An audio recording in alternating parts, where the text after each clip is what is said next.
우리 다 같이 사도신경으로 신앙 고백하겠습니다.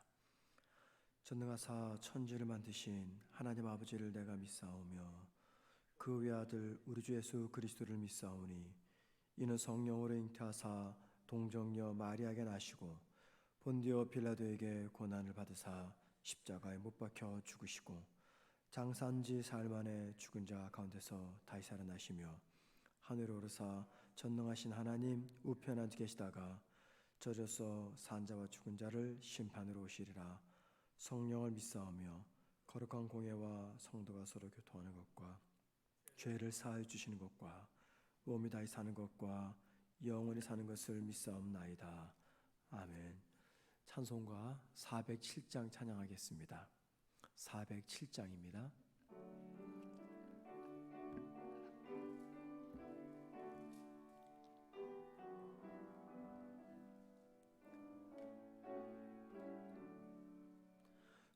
구주와 함께 나 죽었으니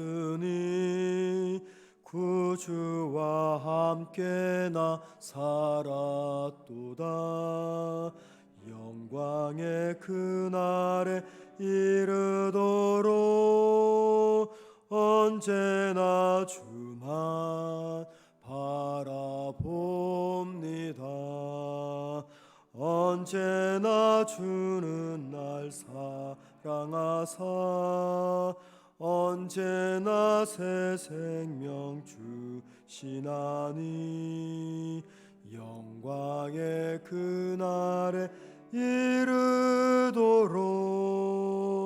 언제나 주만 바라봅니다.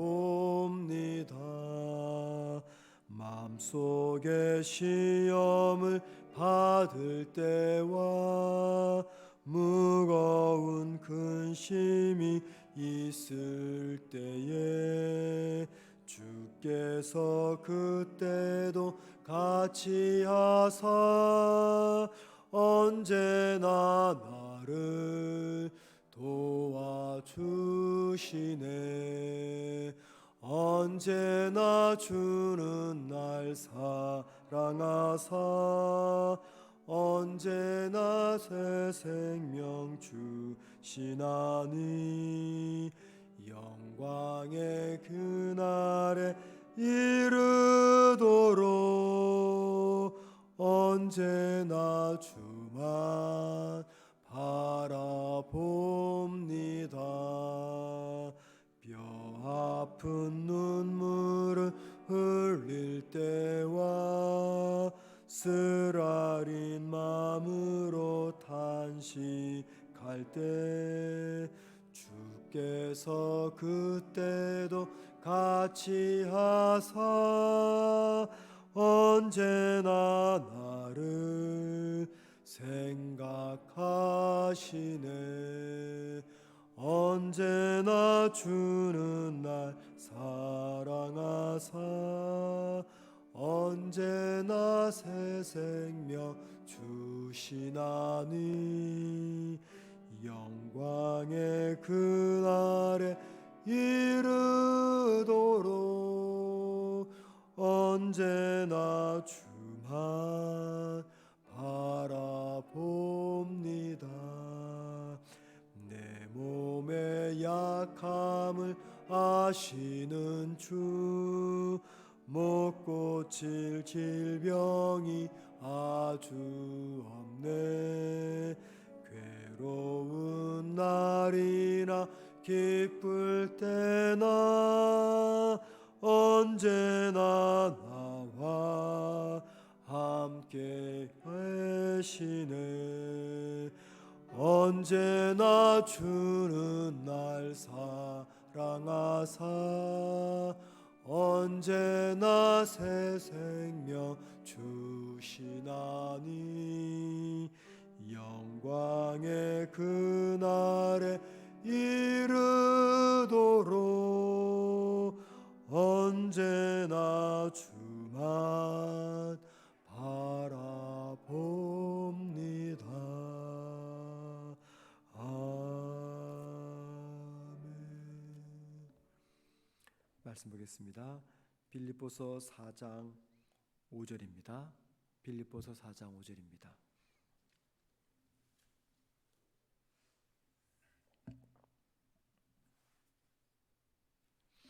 제가 혼자 읽겠습니다.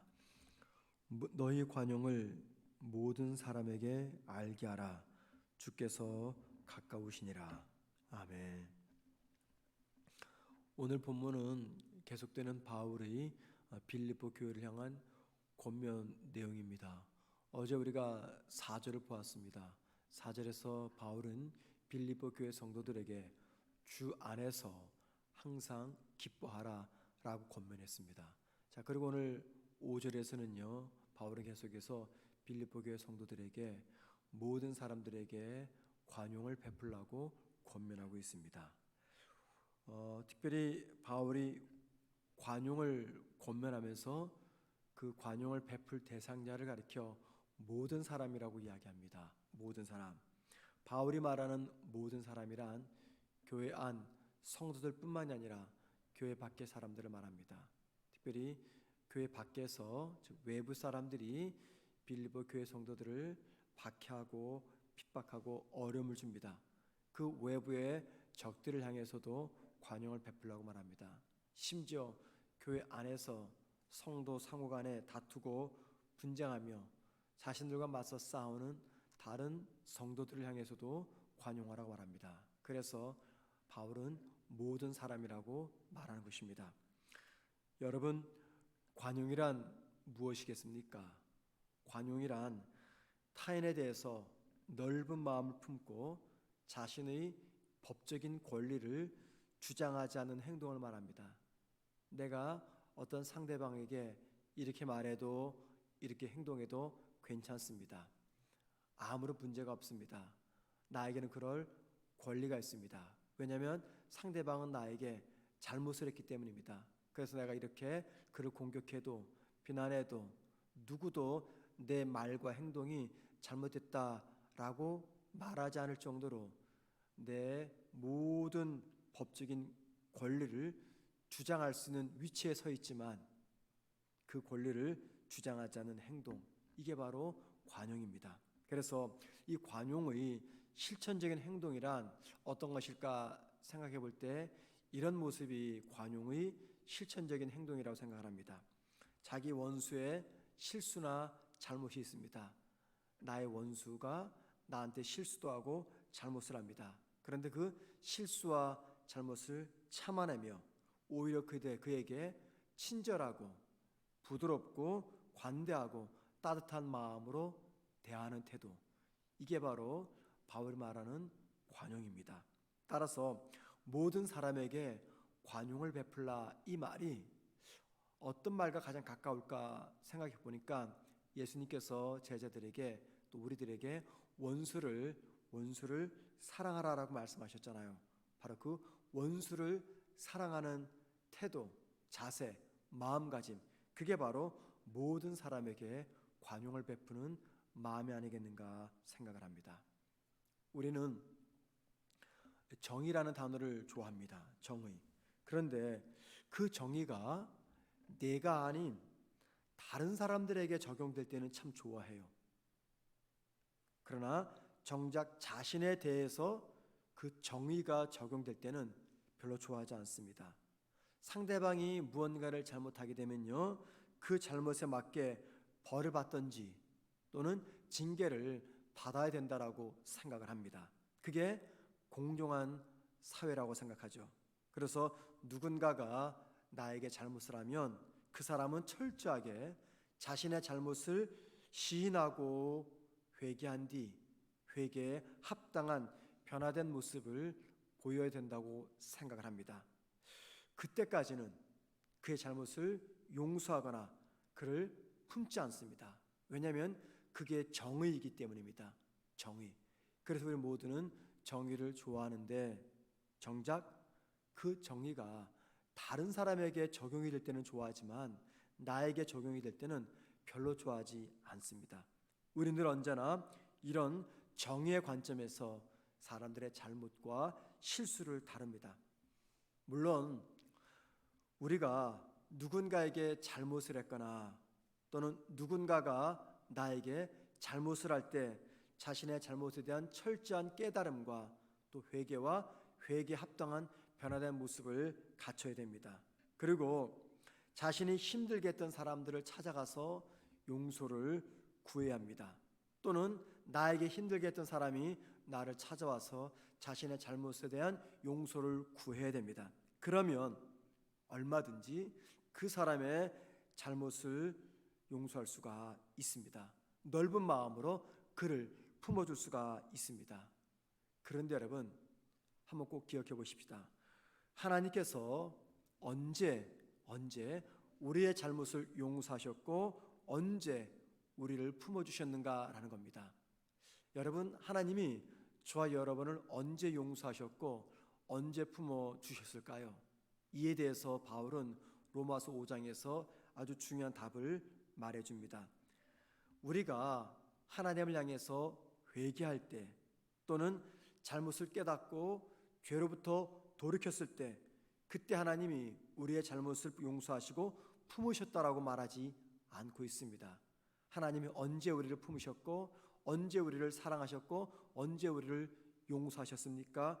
우리가 여전히 죄인이었을 때, 하나님과 원수 관계했을 때, 지금도 여전히 동일한 죄를 반복할 때, 죄를 회개하지 않았을 때, 그때 하나님은 우리를 용서하셨고 사랑하셨고 품어주셨다라고 말씀하고 있습니다. 그래서 그 하나님의 사랑을 체험한 우리도 나에게 잘못하고 나에게 대적하며 나와 적대 관계에 있는 그 사람이 회개하지 않아도 잘못을 깨닫지 못해도, 아니 심지어 더 여전히 나를 대적해도 나는 그를 사랑하며 그에게 관용을 베풀 수가 있는 것입니다.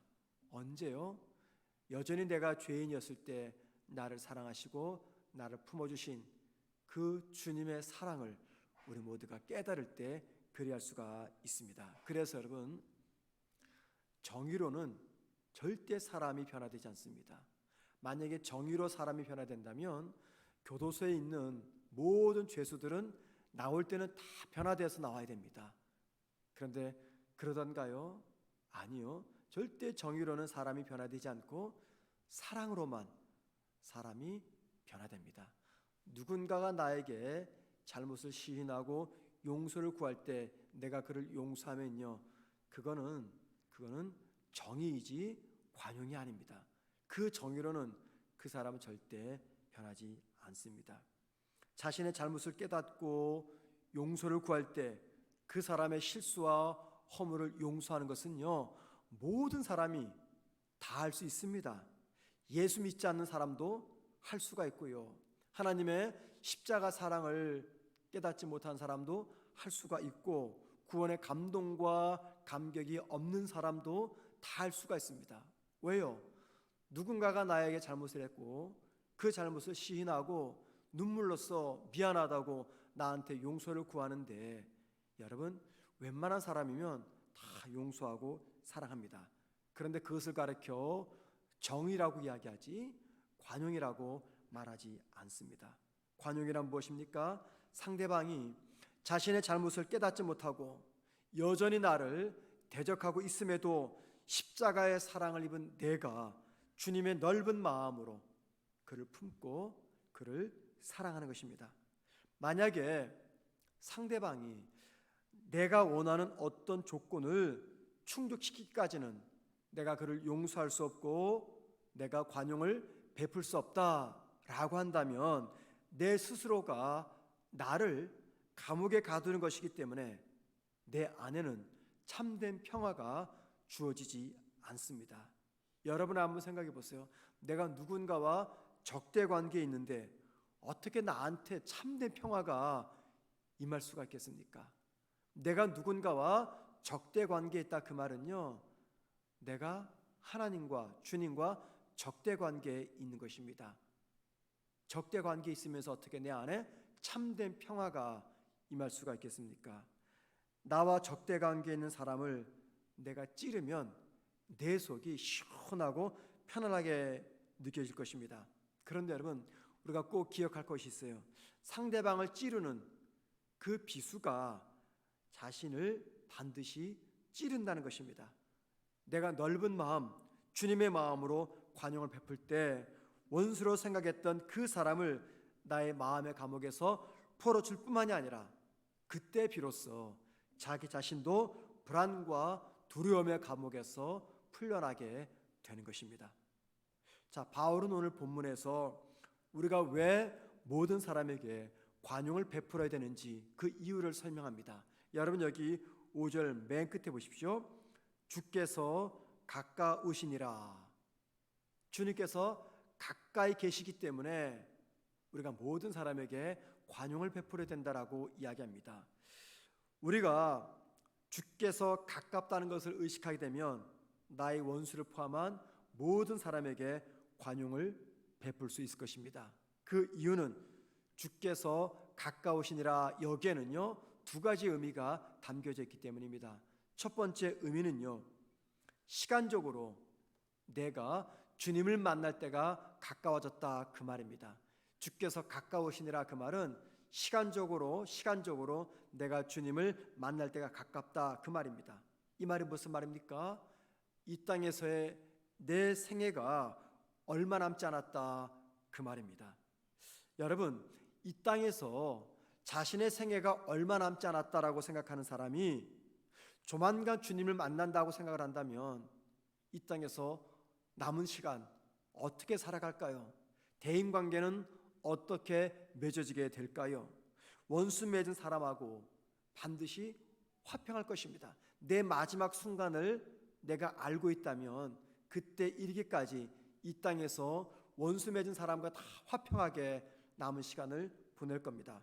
모든 사람에게 내가 선을 베풀고 관용을 베풀면서 살 것입니다. 그 이유는 곧 이 땅을 떠나서 주님을 만나기 때문입니다. 그래서 바울은 우리가 곧 주님을 만나기 때문에 바로 그 시각을 가지고, 그 종말론적 시각을 가지고 모든 사람에게 관용을 베풀라라고 이야기합니다. 두 번째, 주께서 가까우시라 이 말은요, 이번에는 공간적으로 가깝다는 말입니다. 처음에는 시간적으로 가깝지만 두 번째 의미는 공간적으로 가깝다 그 말입니다. 여기 공간적으로 가깝다 그 말은요, 내가 주님과 같은 공간에 있다 그 말입니다. 같은 공간에 있다. 즉 내가 있는 그곳에는 나만이 있는 것이 아니라 우리 주님이 나와 함께 있다 그 말입니다. 이게 무엇입니까? 주님과의 동행입니다. 주님과의 동행. 내가 있는 그 공간에 주님이 나와 함께 하심을 믿는다면 틀림없이 주님을 의식하며 모든 사람들에게 관용을 베풀 수가 있을 것입니다. 언젠가 TV에서 고등학교 고3 교실 급훈들이 많이 소개가 된 적이 있었습니다. 교실에 붙여있는 급훈들 중에서 가장 두렵고 무서웠던 급훈 중에 하나가 뭐냐면 엄마가 보고 있다였습니다. 엄마가 보고 있다. 엄마가 보고 있다. 엄마가 교실에 와서 앉아 있다면 학생들에게 그것만큼 무서운 것이 또 어디 있겠습니까? 엄마가 교실에 앉아서 보고 있다면 분명히 학생들의 공부하는 태도와 자세가 달라질 것입니다. 이게 바로 가까이 있다, 같은 공간에 있다 그 말이죠. 여러분, 왜 우리가 예수를 오랫동안 믿는데도 내가 뭐 모태신앙이요, 내가 3, 4대 믿고 있고 내가 직분자고 그럼에도 불구하고 왜 우리의 신앙의 성숙함이 나타나지 않는 것일까요? 왜 내 마음 먹은 만큼 신앙이 바뀌지 않고 성숙해지지 않는 것일까요? 왜 내가 그렇게 사랑의 메시지를 들어도 다른 사람과 화해하지 못하고 적대적인 관계를 맺고 있는 것입니까? 왜 같은 공간에서 예배를 드려도 눈길 한번 주지 못하는 것입니까? 왜 서로의 약점을 찾아내려고 눈에 불을 켜는 것입니까? 왜 용서하지 못하고 왜 관용하지 못하는 것입니까? 그 이유는 너무나 간단합니다. 너무나 주님과 같은 공간에 없기 때문입니다. 무슨 말이에요? 주님과 동행하지 않기 때문입니다. 주님과 동행해 보세요. 아니, 주님이 지금 내 안에 계시고 내가 주님 안에 있어서 늘 친밀하게 동행하고 있는데 이게 가능해집니까, 여러분? 가능합니까? 내가 주님과 동행하고 있는데, 내가 주님과 함께 걸어가고 있고 함께 예배드리고 있고 이 공간에 주님이 나와 함께 있는데 어떻게 눈길 한번 주지 못하고 적대적인 관계 속에서 신앙생활을 할 수가 있겠습니까? 우리의 신앙이 성숙해지지 않는 이유는 너무나 간단합니다. 주님과 동행하지 않기 때문입니다. 예수님 믿어요. 주님을 믿습니다. 그런데 관념적으로만 믿습니다. 장차 가서 만나게 될 그 주님만 믿습니다. 그 주님이 오늘 나와 동행하고 있음을 나는 믿지 못하는 거죠. 그러다 보니 신앙이 성숙하지 못하고 사람들을 미워하고 증오하고 용서하지 못하고 관용하지 못합니다. 주님과 동행하면 이럴 수 없습니다. 그래서 바울은 공간적으로 우리가 주님과 가까이 있음을 믿게 되면 모든 사람들에게 내가 관용을 베풀 수 있다. 정의가 아닙니다, 여러분. 정의는 세상 모든 사람들이 다 할 수 있습니다. 그런데 관용은 그리스도의 십자가 사랑을 깨달은 성도만이 할 수가 있는 것입니다. 우리 주님이 저와 여러분에게 정의를 베푸셨습니까? 관용을 베푸셨습니까?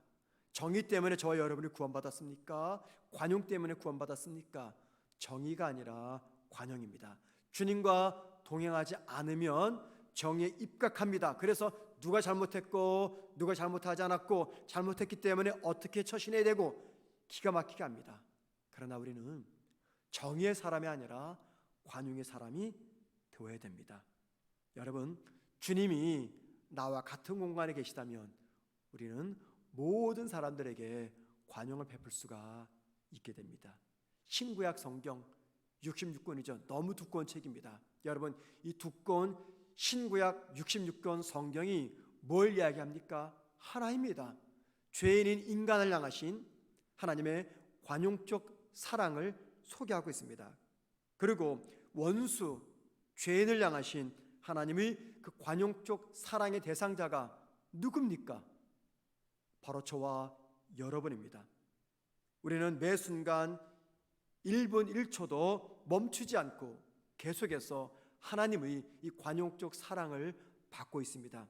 저와 여러분이 그것을 안다면, 그리고 곧 주님 만날 것을 기억한다면, 그리고 오늘도 내가 같은 공간에서 주님과 동행하고 있음을 믿게 된다면 모든 사람에게, 교회 안과 밖 떠나서 모든 사람에게 관용을 베풀 수가 있는 것입니다. 바로 그것이 믿는 성도를 향한 사도 바울의 권면이었습니다. 우리 모두가 오늘 하루 이 관용적 삶을 살아가기를 주님의 이름으로 부탁을 드립니다. 기도하겠습니다.